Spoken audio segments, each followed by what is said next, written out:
Hello everybody and welcome to our latest Twinkle Home Ed Conference webinar. Thank you for joining us today.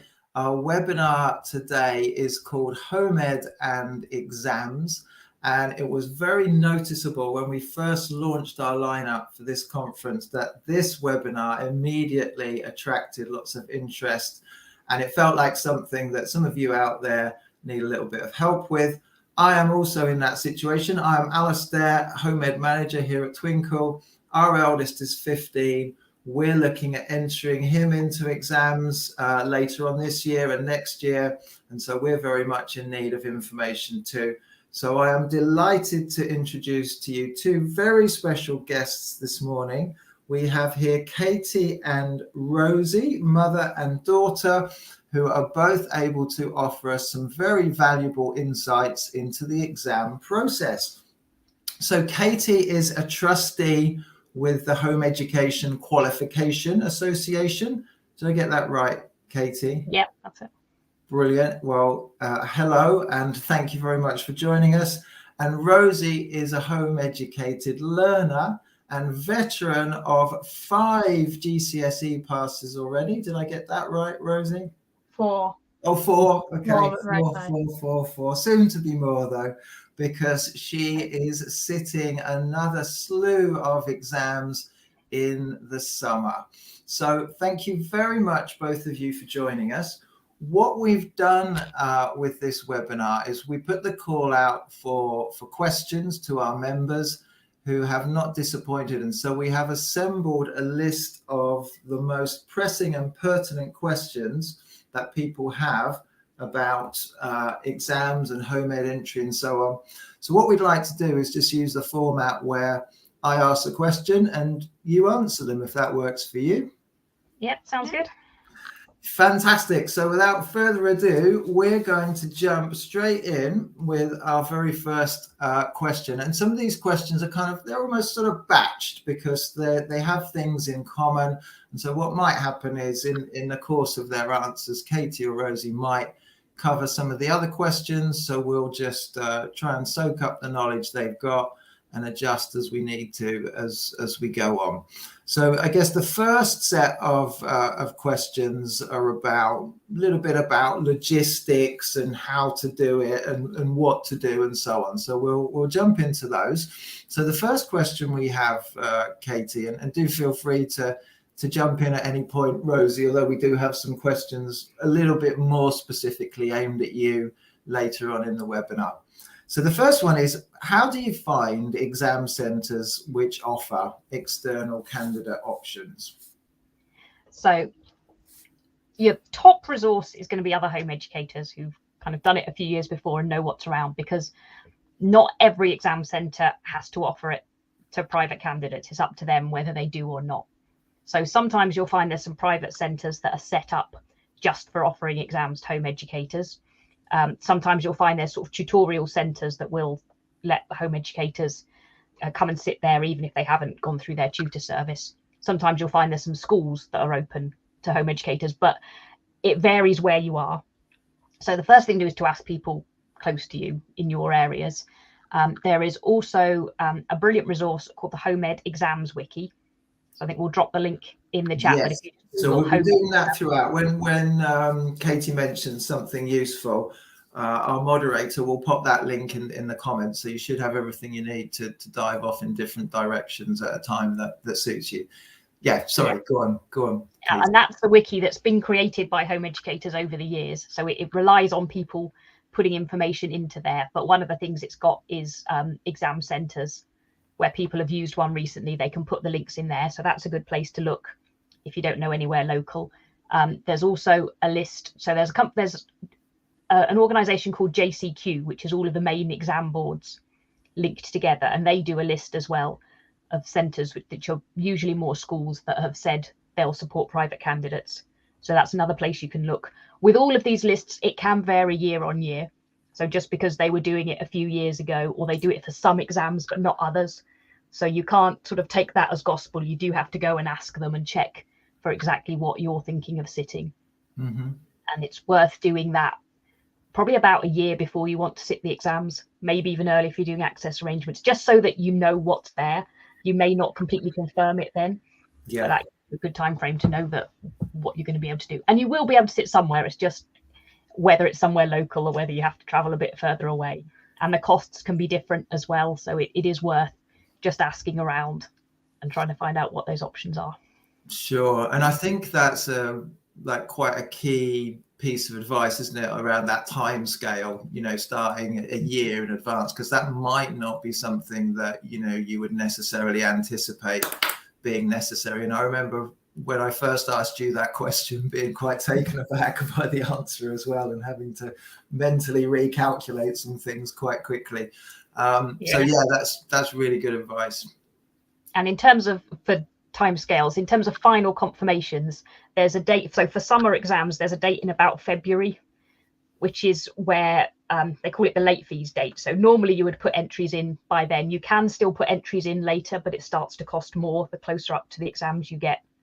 But that's the sort of the final exam board date. Centres may set earlier dates. Some of them get full up really early on. Some of them are by October, November, the year before they've already got all of their places filled. So yeah, it's worth checking in. So there is a hard and fast deadline, a point at which you cannot book beyond that date.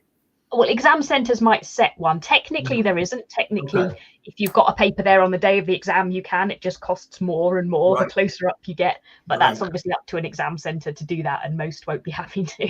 They want to know what they're dealing with a bit earlier on. Sure. So yeah, I think you did we've talked a little bit about cost. I mean, can we give people some idea that are maybe starting from scratch about how much it's going to cost to enter their home ed learners into exams of various types? Yeah, so it does vary depending on where you're sitting. Generally speaking, I'd say ballpark is about £200 for a subject for sitting the exams. Sometimes if you get a school that's sort of subsidizing all of those other costs and they just charge you what the exam board charges them, it can be a lot cheaper, but that's quite rare these days. So if you sort of budget around that £200, then if you get it cheaper, that's a bonus. And the other thing to bear in mind is you might have to travel. So if you haven't got a centre near you, you might need to factor in kind of travel and accommodation. Some subjects, if they've got coursework or speaking, that can be a bit more. So if you're doing something like French, where there's a speaking test, that's more work, so they can sometimes cost a bit more. And if you're doing ones that involve quite a lot of coursework, there's only a very few centres that do that. And they do it by you working with a tutor beforehand. So for something like art or music, there are a couple of the big private centres or the home ed centres that will do that, but you have to work with a tutor beforehand. So you're obviously paying for a tutor for the whole, you know, the section of the course as well. So that over the whole course costs quite a lot of money. Sure. Okay, that's great. Thank you. Thank you, Katie. So the next question is a little bit around how to decide what to do. So how do you decide which, you know, obviously there's quite a confusing map to the non-initiated of different exam boards and different subject choices and so on. How do we navigate that? You know, can you give us any advice on how to decide which exam board syllabus to follow and whether we should look at IGCSEs or just straight GCSEs? Yeah, so there's a few different factors that kind of come into play here. And one thing I would say is the exams wiki is a great source on this as well. For each of the main subjects, there's a subject page and it will talk you through the different exam board options and why you might want to choose one or the other. We also did a whole webinar just on this because you can get into this in quite a lot of detail. But it starts off with, is it accessible? So some of them, and this is where you'll often hear people saying home educators have to do international GCSEs, the IGCSEs. That's not true for all subjects, but there are some of the core subjects, in particularly sciences and English language and geography, where it's easier to do the international GCSE. because the English GCSEs have got a practical requirement. So the exam centre needs to supervise you through, say, all the science practicals.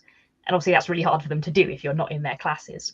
Whereas for the international GCSE, they're all tested the same through the exams, but the international GCSE doesn't have to sign off that you've done the practicals with them. So that's just a lot easier for the centre to do. Yeah. So we would usually say for the sciences, you do the international GCSEs, and the same for geography. English language, there's a speaking assessment. There are a few more centres that will let you do that speaking assessment for GCSE. So you do have a bit of an option, but again, it's just more straightforward with the international GCSE where that's optional. So the first thing is that coursework piece, is it accessible? The second thing is there an exam centre near you that supports that board? And that's particularly an issue for Cambridge exams. So that you can often find it's a bit harder to find centres for Cambridge exams than something like, say, Edexcel. So that might push you one direction or another. And after that, it just comes down to personal choice. Okay. So often they're pretty similar, like the different maths exams, they're all fairly much the same. Sometimes there's different topics and options though. So for something like history, you get different areas that you can focus on in one exam over the other. So you might want to choose on that basis. Or you might be doing a course that's set up for a particular spec. Yes. So how did it work for you guys? How did it work for you, Rosie? Was there an element of choice in the exam boards that you chose to follow, or did it sort of map itself out for you quite naturally? I think there was a fair amount of choice, especially with ones like psychology, which I did fairly early on. There was a lot of choice in that one, and it basically just came down to, like Mum said, what elements there were in it and which ones I liked more. And then it just there was a lot of choice, especially because we've been quite lucky in the centre that's nearest to us, and they will offer pretty much every exam board, so that does help. And some things are only available from one exam board. So Rosie did human biology, and that's only available from Edexcel on GCSE. So if you want to do that, you do that board. That's easy then, isn't it? Sometimes choice is not the best thing, is it? You know, if there's only one way to do it, then that's the decision made. But yeah, no, that's really interesting, because it can feel a little bit confusing, I think. But if you just kind of break it down, and you know, it might be dependent on the centre that you're planning to use, or it might be that there is that element of personal choice. In which case, I suppose it's a case of looking through the syllabus before you get started, isn't it? I mean, that was actually a question that we had for later. Might be a good time to cover it now, Katie, about how do you know what you're supposed to learn, basically. Yeah. So each of the exam boards has got a website, and then for every single subject that they offer, they'll have its own sort of little section of the website, and it'll have the specification. And that's like your Bible. That gives you the list of all of the things that they might ask you about on the exams that you're supposed to learn in order to be ready to take that exam. And they also have past papers and sample papers, so you can see what the exam will look like. And they have mark schemes for those, and they have examiners' reports for the ones that have been real exam series. So that's where the examiner sort of says, well, this question wasn't answered very well. People got confused about these sorts of things quite a lot. And those can be really helpful kind of later on to tell you what to focus on. But so if you're at the stage where you're still just choosing, looking at the past papers and sort of looking through the spec, and the spec will tell you if it's all exam based, if there's any practical sign-offs, it'll tell you if there's options that you're choosing between. All of that will be in the spec. So that's a good way to look at, to choose what you want to do. And also they have different other resources available. So some of them will put on, they'll have extra topic tests. They'll have, so with OCR for psychology, they had some brochures that sort of helped you with the teaching and talking through all the key studies and things. So that can be another thing where, depending on what else they've got available, you choose one exam board over another. Yeah. And obviously, like you say, like you want to know it inside out, because you don't want to suddenly be discovering some piece of content that you need to learn and cover that you hadn't really realized was. Yeah, and that's the definitive sort of place to look, is the spec. So textbooks, they'll be based on the spec, but it's their interpretation, and that, the exam board spec is kind of the final thing. Anything they ask you about will be mentioned. Yeah. Relate to something in the spec. Did you guys use a checklist or something like that to ensure that you were covering everything as you went along with the ones you took last year, Rosie? Kind of. We sort of checked everything that we were learning against the spec, and nearer to the exam, we kind of went through the spec and just went, well, do you know that thing? Do you know that thing? We might need to look at that a bit more. And just having the spec was really helpful because it showed us everything that I needed, and it acted as a checklist in of itself, really. Yeah. And they can be more or less detailed. So with the science ones, they're often like each point is, know this thing, know about this really small area. And then for English, it's a bit more, analyze some texts. So, there's varying levels of detail depending on the subject. Sure. Yeah. Okay. That's really interesting. Thank you. And of course, it would work in the same way for A-level exams too. Yeah. I'll generally talk about GCSEs just because that's what more people do, but everything is the same pretty much for A-levels. They're a bit more expensive, and a few more of them have got coursework. So you're more likely to be working with a provider for doing A-levels. What are we talking for an A-level then? So for just exams only, it would probably be sort of more like 350 probably for the A-level exams. Okay. There's some awkward bits like science. So for sciences at A-level, there's an optional practical endorsement, which technically you don't have to do, but most universities will say if you've done a science A-level, you also have to do the practical. And that ends up being quite expensive because you have to go to one of the labs that offers it, and it's kind of a 2-day thing. So that's normally more like sort of 600 to 900 for science A-levels. So it gets a bit more... you want to pass first time with those ones? Yeah. Brilliant. Thank you for that. Okay. So another question that we had was around, I guess, choices similarly. But it was, if you're going to do one of English language or English literature, where are you best placed focusing your energies, I suppose? Okay. So generally speaking, it's English language that you want to do. So as a home educator, there are no rules that say you have to do any exams at all. Yep. But depending on what you want to do next, often they are a requirement. And the two that come up most often is maths and English language. Yep. So if they say, if you're looking at university or you're looking at college courses and they want maths and English, then it's English language usually that they're talking about. And there are rules that say you have to keep studying for maths and English language GCSE if you haven't got them by the time you turn 16 at grade 4 or above. So that can work both ways in that it's, it works on the basis that everyone is going to get them at some point. But also it can mean that colleges are set up to offer you those two alongside other courses. So if you're going to go in and do something vocational, you might be able to get in on that course, maybe on the basis of an art portfolio or something. It is up to individual colleges.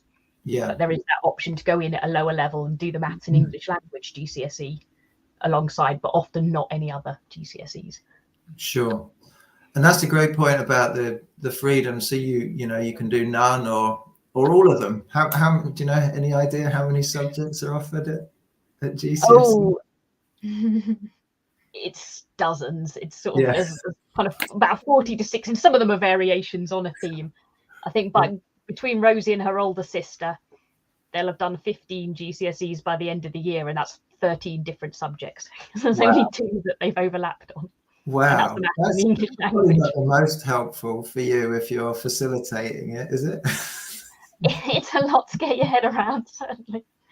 I've got 2 more coming. I'm hoping they'll do some of the ones I've done before. A little bit more crossover. Yeah, I think it makes it a bit more interesting too. Yeah, that's true. Yeah, so it's all new. I suppose you're learning too at the I mean, it kind of surprises me sometimes going back to GCSE level because it was so long ago. It's quite hard, isn't it? It is, yeah.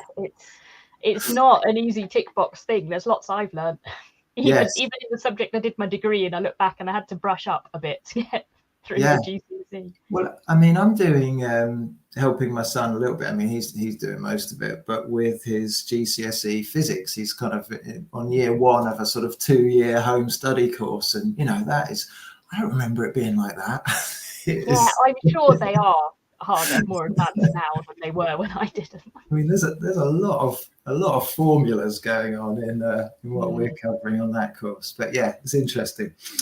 Okay, and of course, no age limits. You know, we get young. No, not according to the exam boards. Again, exam centres, they can set their own rules, whatever. So if, for instance, if you're sitting at a school, they might not be too happy about 10 or 11-year-olds sitting in, but they do. Every year there's someone in the news who was 10 and sat a GCSE, or 90 and sat a GCSE. It goes both ways. You don't have to take them up by 16 either. You can take them later on if you're not ready then.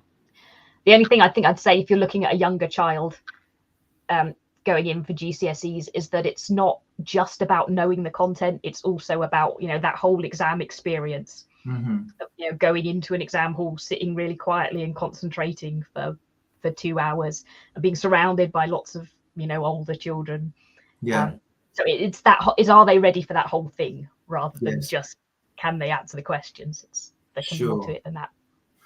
Yeah, definitely. Yeah. I mean, I suppose it can be quite a helpful way to if you're in school, everything's targeted on that 1 year, isn't it? But if you're a home educated learner, as we know, you tend to come to things when you're ready for them. And if you kind of space them out, it's probably a little bit helpful on the financial side of things as well, isn't it? Yeah, and the complication, because if you're going a long way to an exam centre, it's just more to deal with. So we've split all of ours out. So again, if you're using international GCSEs, there's also a November sitting as well as the summer sitting. So you can split them out, those two sections, over the year, and you can do different years. Yeah. So Rosie and her sister have both started doing one at what would be the end of year 9. Yeah. Although in both cases COVID pushed that back a bit, but the plan was do one at the end of year 9, just to kind of try it all out and see how it goes. Yeah. And then split the others between year 10 and year 11. Yeah. So, and then you've got a few under your belt as well. So they've been applying for 6 forms, and they can go in saying, well, I've already got 3 or 4, so it should be okay. You do hear some nice stories about families who perhaps question the decision to home educate, and then when they get that GCSE and they're like, oh, you can actually kind of get the qualifications, it can be quite a significant thing. It's that thing. It's when they learn to read as a parent. It's actually this was all right. Yeah, lovely. So there's just one little thing that we haven't quite covered about the tiers in GCSEs that people might be interested in or might not have any prior knowledge of. Can you explain that? Okay, so some subjects are split into, they're usually called higher and foundation. Not Cambridge call them core and extended slightly differently, but usually, so the idea of that is that the foundation has a bit less content in it, and it's sort of the questions are asked in a slightly simpler form, so that if you're sort of expecting to get the lower grades, then you can only get from a 1 to a 5 on a foundation. But it means that you can just focus on the kind of the core skills, the basic skills that you need to get up to that 5. And then the higher tier is grades 4 to 9, so it's got a bit more content in it, sort of more complex questions. And which one to take if you're sort of in that middle area, again, it is a bit up to you. It depends on how your child is, whether your child is kind of quite happy with not being able to answer some of it, or whether that's going to completely throw them and they would rather have a paper that they knew they could tackle, because you have to get more marks in the foundation paper to get the same grade, because it's sort of only covering that same level of information.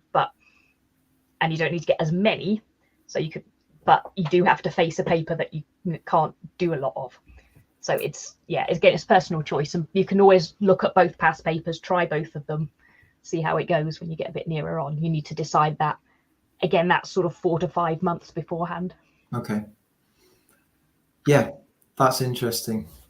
Okay, that's great. Thanks, Katie. So the next little batch of questions that we were certainly expecting to come up, because obviously a lot of home educating families have got learners with special educational needs. And so one question that came up a lot was around access arrangements, how those are put in place, what sort of proof you need of the requirement for access arrangements, and so on.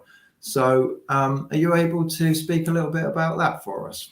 Yeah, so what access arrangements are ways to kind of make up for disabilities or issues people may have, to make it a fairer experience. So sort of some of the key examples are if you're using a laptop because you find handwriting hard and slower and you're not quicker typing. You can get extra time if you've got problems processing, so that you need that extra thinking time. There's a number of them. There's also like modified paper. So if you've got visual impairments, you can get bigger paper. So there's a whole list which is available on the JCQ in the exams wiki. There'll be some links in the chat that you can look at. They are all intended for the exam centre to assess the student and decide what they need. So it's not, I mean, you can give the centre some clues that you think these will be needed, but it's up to them to make an assessment. And they've got fixed criteria for a lot of them. There's two main categories. There's one which you have to apply to the exam board for. So 25% extra time comes into that category. And there's ones that the centre can decide for themselves. They don't have to check it with the exam board. So that's things like a laptop use, but they do have to have rules. They can't just decide to give it to you because you want it, basically, because they have to make it fair across all of the students taking the exams. So does that involve like a meeting with the candidate then to? Generally, yes. Yeah. And I would say it's, if you think access arrangements are needed, you start talking about that very early on. So again, at least a year and possibly more, because they may need to do assessments. Yeah. Some centres are more able to facilitate access arrangements than others. You tend to find, the bigger centres that deal with a lot of home educators have just got better processes and they know how to deal with it. Whereas if it's a school that just takes 2 or 3 candidates, they may not be as able to assess and know what to do there. Yeah. So yeah, there are some standardized assessments for some things, and there's normal way of working. You normally need both, and again, it's the centre that needs to establish that. But there are lots of different things that they can use. So they can use information, for instance, if you're doing online classes and you've got a tutor and you say, well, they're typing the whole time. So that's one aspect, but on its own, that wouldn't be enough. They can also do assessments. So they can set up a mock exam just on what you've learned so far. And they can do that with timings. So they can say, well, in the normal time, they only got through 2/3 of it, but with this extra time, they were able to do the whole paper. So that's evidence that you need that extra time. So you often ask, is there a diagnosis? And then you get an access arrangement. It doesn't quite work like that. It's supposed to be about what you need. And obviously diagnoses, it can vary how that affects an individual. But it can often make it easier. Again, that's part of that picture of evidence. Yeah. So if you were in school, you've got an EHCP plan that says things like you've got slower processing time or you need help with handwriting, then that's going to help with the process. But it shouldn't be, a strict requirement. It should be an individual decision. So with the normal way of working, because that's kind of a phrase you see a lot, is it important that you sort of establish routines and ways of accessing material at home to support any application for that? I mean, I suppose it's an obvious one, really, because if somebody's you're probably doing it anyway, I suppose, aren't you? And it's one of those things that it's all sort of set up based around how schools work. So it's kind of like, if you were doing a classroom test, would you give this student extra time? And, if you don't normally do it in class, then you shouldn't do it in the exams. Whereas at home, that's, you just adjust to what your child needs at home. So, you don't get everyone to write a test. If your child struggles with handwriting, you'll talk through it and you'll use other ways anyway. Sure. So, I mean, the main thing is to talk to your exam centre early and be led by them. To what they're looking for. But also, if you do get access arrangements awarded, think about practicing with them. Particularly, some of them are a scribe and a reader, so you actually get someone to write for you, and that's something that takes practice. So you want to try, and if you can, know who that scribe will be and do a couple of sessions seeing how that's going to work beforehand. Sure. That can be hard, can't it? Because we're looking at a similar thing with our eldest, who really needs that, really, if we're being honest, but he finds it difficult. He's got to kind of frame his responses. He can't do it at the point of writing. He's got to do it and have it ready to go to pass it on.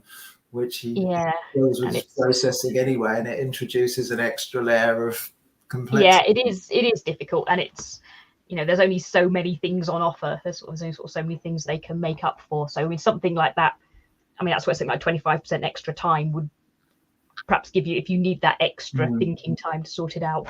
But there's lots of different ones. There's rest breaks, so that's where, if, you know, maybe if you just find it hard sitting and writing for a time, they can stop the clock and you can go off for a little break and then come back again. So there are lots of different arrangements available, but it's going to be quite personal as to what. Sure, I've heard of kind of like private rooms as well, where that helps. You know, Yeah, it's more often a small room rather than a private room, and again, it's, you know, it also comes down to what the centre has available. So, you know, if it's a private centre and they only have one room, then there's, you know, there's only so much they can do with that.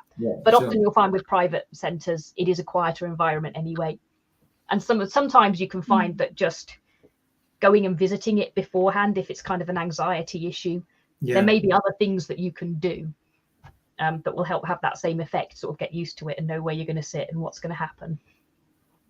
So yeah, it's just, you talk to your centre and see, it's a combination of what they think you need, what they can offer. So is it generally quite a cooperative process with the centres, or is there a I mean, it does vary a lot, and you again, it's, I mean, we're in a bit of a tricky position as home educators, because nobody actually has to let us sit an exam there. So there's always that kind of tension where you feel, if I'm making too much of a fuss, then they'll just say, actually, it's just not worth the hassle, we won't bother. So yeah, there's a little bit of, it shouldn't be that way, but the reality is there is a little bit of give and take in how it all works. Yeah, so once you find your centre that's kind of amenable and helpful, probably best to stick. They are worth their weight worth their weight in gold.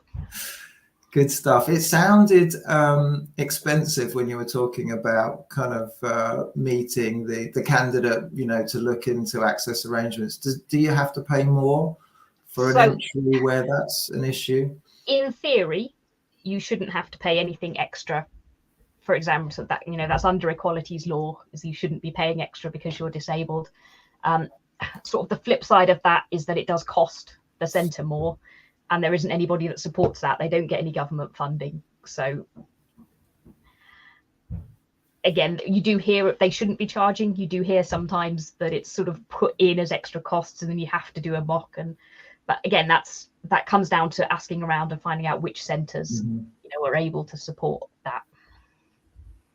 Yeah, so I suppose your local home ed network is, you know, again going to be invaluable with just getting the lie of the land, I suppose. Yeah, absolutely. Your area. Ask locally, and ask you know, in the bigger groups as well, because as I say, sometimes traveling is the best way to sort it out, because, you know, there are a few centres that do specialise in these sorts of things, and they know how to deal with everything, and that can be worth travelling the distance to get there. Well, that's fantastic. I think that would be really helpful to people. Thank you, Katie. So we were going to talk next about, maybe bring you in a little bit here, Rosie, in terms of talking about in schools, the whole, you know, the system is very well established, and you're booked in for exams, and you do your mock tests a certain amount of time before you sit the exams. So I was just wondering, you know, whether there's value in sort of repeating that formula if you're a home ed candidate, you know, in setting up a mock exam and going ahead and doing that, or does it feel a little bit different if you're outside of the school system? I mean, it definitely feels different. It's nowhere near that regulated. It's not that set thing where you do it now and you don't do it then, or whatever.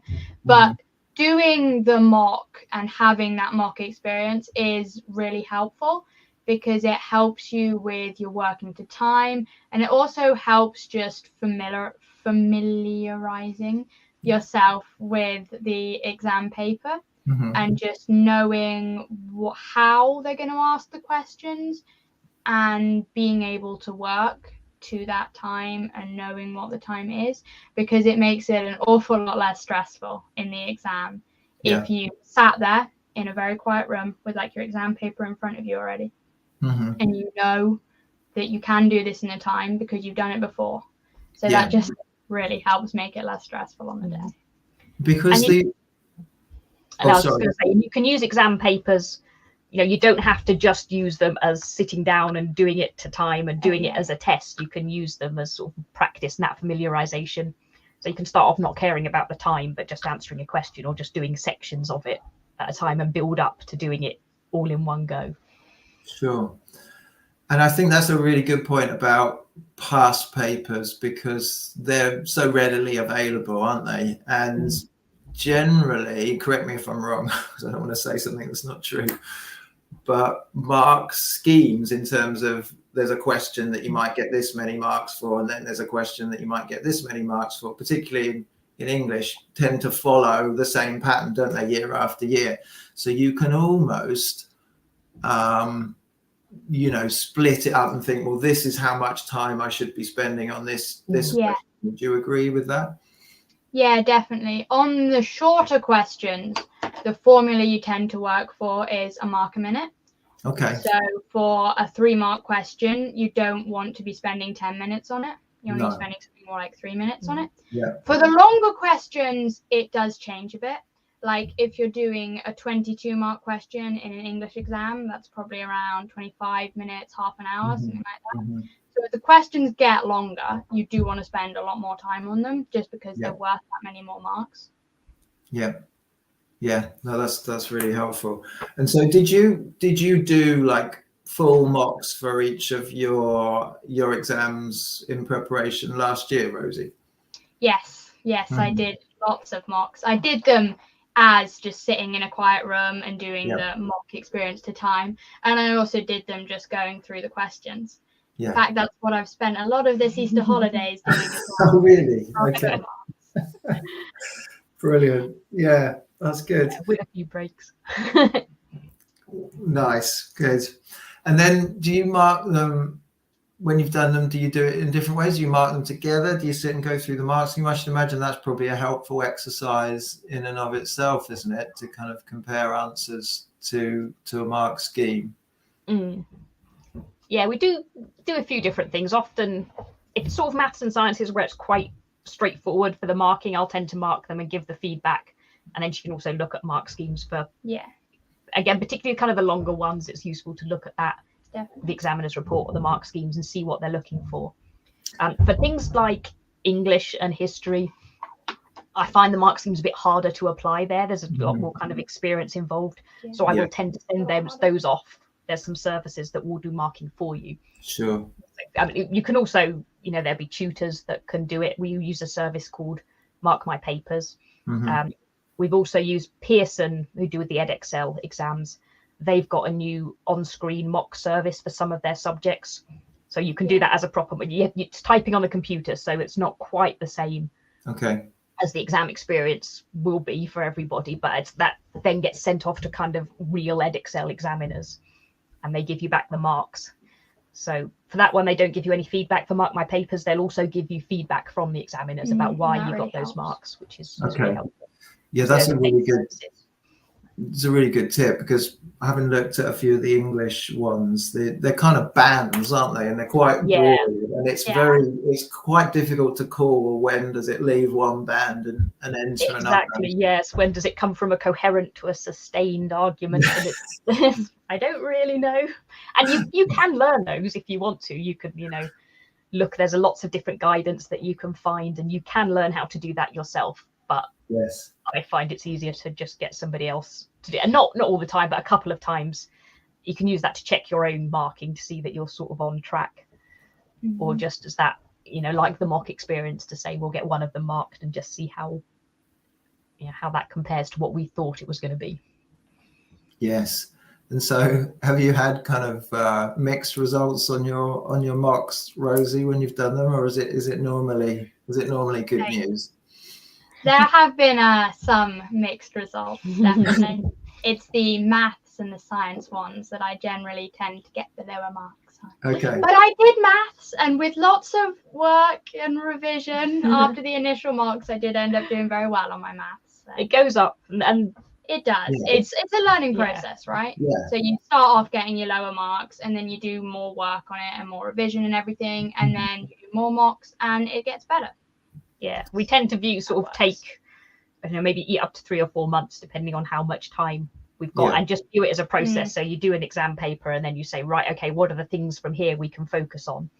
Yeah. And then go off and do some extra, either look over those topics again or do some practice in those Sure. particular areas, and then go again and pick a new topic to focus on that time. And it's, Yeah. in theory, you just sort of slowly get better up Slowly until build it. exam day. That sounds good to me. And the power of a deadline should never be underestimated. Exactly. Okay, so we're going to just ask you a few more questions, Rosie, to finish up, if that's okay, because I think people will be really interested in your insights into the process. So I wondered if you could tell us which exams you sat last summer and why you started off with those ones. So the first one I sat was business studies, and that was kind of end of year 9, like she said earlier.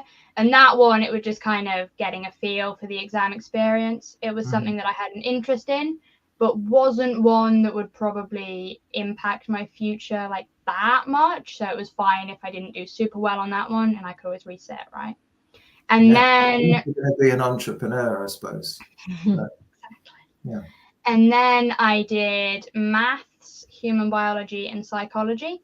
And that was a bit of a mix of why I chose them.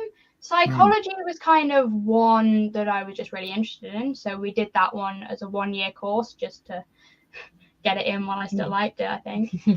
And then human biology was kind of because we wanted to get at least one science done and out of the way. And that was the one that I had most interest in.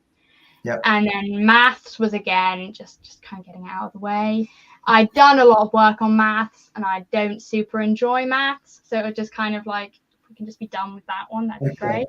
So I feel like if that first year was about getting things out of the way, now we're going to find out what you were looking forward to doing from what you've chosen to do this year. Is that right? Yeah, pretty much. This year I'm doing statistics, economics, single science, English language, and history. And of those ones, history is probably my favorite, and science probably my least favorite. But again, it's just getting that stuff in, because the single science, you do a third of each of the sciences, which is just the really core bits of it that would kind of help anyone, even if you don't have a super big interest in science. Yeah. But yeah. And the other thing is, we wanted the sort of the essay-based analytical ones and put those a bit later, because things like English language and history, just growing up helps. Yeah, just growing up helps with how you structure your essays and how well you're able to put your points forward as well. Yeah, and also the things that you're looking at are sometimes not topics you really want to get into that much when you're 12 or 13. Sure. Yeah, absolutely. Yeah. I mean, They're designed for 16-year-olds, and they focus on themes that are more appropriate then. Yeah. No, understood. Yeah. So you kind of just, would it be fair to say you kind of felt you had a bit of a plan, in terms of what you wanted to do when, but you felt your way into it a little bit and just, made sure you were doing stuff that you enjoyed as well at the same time. Yeah, definitely. Making sure that at least some of the exams you're doing are topics that you really enjoy does help, because it means that, well, you're finding it a lot more enjoyable learning the stuff and doing the exams and everything. But also, I've found, especially, that if you like a topic, you're better able to engage with it. And if you engage with it more, then you're going to work on it harder and you're more likely to get good results. Brilliant. And what, I must ask you about exam day, Rosie. What's it like? Is it overawing, overwhelming, or is it, if you've done the work, is it just a smooth and enjoyable experience? How's it gone? It certainly wasn't as bad as I thought it was going to be. It's different it will be different depending on your centre and depending on the exam that you're sitting. With the private centre, it was just kind of, you all went and you sat in a small room. You had to show your ID at the door, and then you'd sit and wait for a little while. That was really stressful. But then you'd go and you'd sit in a small room and you get your exam paper in front of you. And that was just a very calm environment. But then with the school, it was somewhat less calm, because obviously it is that school. And for some of them, I'd go and sit in a small library room because of when my exams were, because I had exam clashes that year as well, which made it harder. And then for other ones, I'd go and sit at like the back of the massive exam hall with all the other students from the school. And that was slightly nerve-wracking, especially when they would call out what paper it was and you had to put your hand up, and I was the only one that was putting my hand up for one paper, and everyone just kind of went. So that was slightly terrifying. But once you get the exam paper and the clock starts and they're like, well, you can turn them over now, it's a lot less stressful, you know. That's it. Yeah, brilliant.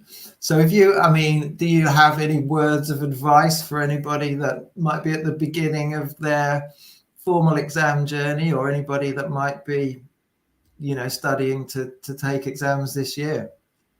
Well, my first thing to say would be, don't stress about it too much. Like, that number is not going to define your life for the entirety of it. It doesn't matter that much. Like, at this point, it does feel like will be the end of your entire world if you do it, especially if you've got some college places writing on it like I do. Fun. But no, there will be other opportunities for you, even if you don't get the grades that you were hoping to get. And then after that, when it comes to studying and revising, have a plan, especially for the revision. Have a plan and make a plan to like do your flashcards or just do your stuff, because once you have a plan, it just feels a lot more structured, and then you're more likely to do it. But at the same time, allow for flexibility, because if you're looking at your plan and you're feeling super overwhelmed, it's better to do 5 minutes on one subject than the 20 minutes on 3 subjects that you had planned, because you won't end up doing any of that if you're just feeling super overwhelmed. What a brilliant answer, and very wise words. Thank you, Rosie. So I think that kind of brings us to an end of what we're looking to cover today. It just remains for me to thank you both so much. It's been an absolute pleasure talking to you, and you are both mines of information. Thank you so much for coming on to help us with this. If people still have questions, is there a single best place for them to go, Katie, to, you know, like somewhere else? I would start with that Home Ed exams wiki, and on there's some links to some sort of main Facebook groups. I think there might be, if you also search for the Home Educators Qualifications Association, there's some contact things there. That's more about policy things, but the Facebook groups and the wiki are more about the support and the questions. There's some really helpful people involved in those. So that's brilliant. So help is out there. So thank you very much to Katie and Rosie, and those of you who have joined us. Good luck on your exam journeys, whether you're doing something this summer or, you know, your plans for the future. And Rosie, we wish you all the best with the exams that you're sitting this summer. I hope that all goes to plan too. Thank you once again, and goodbye, everybody. Bye. Thank you.